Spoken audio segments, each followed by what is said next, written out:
শিৱসাগৰ জিলাখনত আচলতে গৰু চুৰৰ সংখ্যা দিনক দিনে বৃদ্ধি পাব ধৰিছে। ক'ব লাগিব যে সমান্তৰালভাৱে শিৱসাগৰৰ গ্ৰাম্য অঞ্চলত মই বৰ্তমান উপস্থিত আছোঁ। গ্ৰাম্য অঞ্চলতে এই গ্ৰাম্য অঞ্চলসমূহৰ পৰা দেখা পোৱা গৈছে যে বিভিন্ন সময়ত গৰু চুৰি চক্ৰই আচলতে গৰুসমূহ চুৰি কৰি পেলাই বহিৰাজ্যত সৰবৰাহ কৰি আহিছে, কিন্তু আৰক্ষীয়ে এই গৰু চুৰি চক্ৰসমূহক আটক কৰিবলৈ সক্ষম হোৱা নাই। সেইদিনা দেখা পোৱা গৈছিলে যে গৌৰীসাগৰৰ পৰা ভালেকেইটা গৰু চুৰি কৰি বহিৰাজ্যত আচলতে সৰবৰাহ কৰিবলৈ চোৰাং চক্ৰ উৎসাহিত হৈ পৰিছিলে। গৰাকীয়ে গৌৰীসাগৰ আৰক্ষী থানাত লিখিত অভিযোগ দাখিল কৰিছিলে। অভিযোগ দাখিল কৰাৰ কিছু মুহূৰ্তৰ পাছতে আমগুৰি আৰু হালটিং আৰক্ষীৰ তৎপৰতাত গৰুসমূহ জব্দ কৰিবলৈ আৰক্ষীয়ে সক্ষম হয়, কিন্তু চুৰি চক্ৰৰ লগত জড়িত ব্যক্তিক আৰক্ষীয়ে গ্ৰেপ্তাৰ কৰিবলৈ সক্ষম নোহোৱাত পুনৰ গৌৰীসাগৰৰ পৰা গৰু চুৰি চক্ৰ উৎসাহিত হৈ পৰে আৰু এই গৰু চুৰি চক্ৰই গৌৰীসাগৰ সোণামুখ ডিমৰুগুৰিৰ পৰা কেইবাটাও গৰু চুৰি কৰি লৈ গৈছে আৰু গৰাকীয়ে ইতিমধ্যে গৌৰীসাগৰ আৰক্ষী থানাত লিখিত অভিযোগ দাখিল কৰিছে, কিন্তু আৰক্ষীয়ে বৰ্তমানলৈকে কোনো গৰু চুৰি চক্ৰৰ লগত জড়িত ব্যক্তিক চিনাক্তকৰণ কৰিব পৰা নাই। দেখা পোৱা গৈছে যে সেইদিনা নাজিৰা সীমান্তৱৰ্তী গেলেকী কলগাঁৱৰ পৰা দুটাকৈ গৰু চুৰি হৈছিল।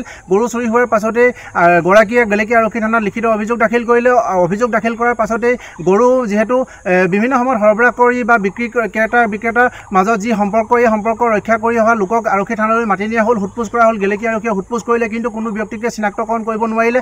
এতিয়া ক'ব লাগিব যে গেলেকী, মিছাজান, দেওপানী, নামটি চাৰিআলিত ইতিমধ্যে গৰু চুৰি চক্ৰসমূহ সক্ৰিয় হৈ পৰিছে। যিহেতু বহিৰাজ্য, যিহেতু নাগালেণ্ড খুব ওচৰতে আছে, নাগালেণ্ডলৈ সৰবৰাহ কৰাৰ বিভিন্ন সময়ত ৰাইজে অভিযোগ তুলি আহিছে, কিন্তু আৰক্ষীৰ আচলতে যিটো ভূমিকা আচলতে পুতৌজনক নেকি, এতিয়া প্ৰশ্ন উত্থাপিত হৈছে। ৰাইজে বিভিন্ন সময়ত প্ৰশ্ন কৰি আহিছে যে আৰক্ষী আচলতে সক্ৰিয় হোৱাহেঁতেন, কিন্তু এই গৰু চুৰি চক্ৰসমূহ আচলতে সক্ৰিয়তা কেতিয়াও অৱলম্বন কৰিব নোৱাৰিলেহেঁতেন, অথবা তেওঁলোকে গৰু চুৰি কৰিব নোৱাৰিলেহেঁতেন। অনাগত সময়ত আৰক্ষীৰ আচলতে ভূমিকাক লৈ প্ৰশ্ন উত্থাপিত হ'ব বা আৰক্ষীয়ে কেনেধৰণৰ পদক্ষেপ লয় সেইটো লক্ষণীয় হ'ব।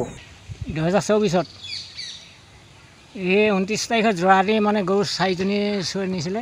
তাৰ সন্দৰ্ভত আমি আৰক্ষীক জনাই মানে তাৰ সংহূৰ্ত উলিয়াই যেন তেনে গৰুজনী উদ্ধাৰ হ'ল। কিন্তু আজি 9 বজাত, আজি 9 তাৰিখৰ যোৱাৰাতি এজনী গাই গৰু লৈ গ'ল। আমি একো ক'ব নোৱাৰিলে, আমি ঠিক মানে 5টা বজাতে গম পাইছোঁ যে এইদৰে দিনকৈ চুৰ কৰি থাকিলে আমিতো এইবোৰে জীৱিকা আছিলে। গতিকে সেই জীৱিকাটো আমাৰ বন্ধ কৰিবৰ কাৰণে যিটো চেষ্টা কৰিলে, সেইটো কাৰণে আমি থানাত এতিয়া মই এজাহাৰ দি আহিছোঁ আৰু থানাৰ লগত আমি যোগাযোগ কৰিছোঁ। থানাই যিমান পাৰে কৰিম বুলি আমাক সাহস দিছে আৰু সেইটো কাৰণে অহা দিনত যাতে নহয়, এতিয়া মানে চুৰ যেনে তেনে কায়াত্ব কৰি দোষীক শাস্তি বিহাৰ আমি পৰামৰ্শ দিছোঁ মানে তাত থানাত।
Jangan